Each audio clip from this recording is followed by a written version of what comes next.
অন্যতম সদস্য এজেন্ট জাহিদ হোসেন সাহেব এবং বিভিন্ন আসসালামু আলাইকুম ভাইরা আমার। রবিউল ইসলাম মহতাবের সাথে এটা ছিল জাতীয়তাবাদী ছেলে দল। তখন এই দলটাকে আমরা নাম পরিবর্তন করে জাতীয়তাবাদী অশ্ব দল হিসাবে আমরা এই দলের ইয়া করি। আমি আসলে দীর্ঘদিন তার সাথে রাজনীতি করেছি। যখন আমির আসলো তখন আমাদের দলের সকলে পালিয়ে গেল। মা তাপায় আমারে ফোন করলো যে নুরু ভাই আপনি ভারপ্রাপ্ত সেক্রেটারি হন।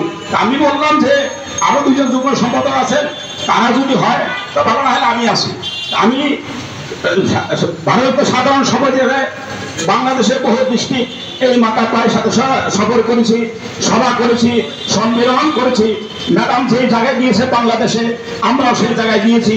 দীর্ঘ আন্দোলন সংগ্রাম তার সাথে করেছি। আজকে দলের সুসময় মাতা পাই নাই, আমরা তার জন্য দোয়া করি। আমরা বক্তৃতা বিবৃতি ও সভা করলে মাতা পায় আত্মায় সুখ পাবে না। আমরা আল্লাহর কাছে ফরিয়াদ করি আল্লাহ যেন মাতা ভাইকে নসিব করে, তার পরিবার পরিজনকে হেফাজত নসিব করে।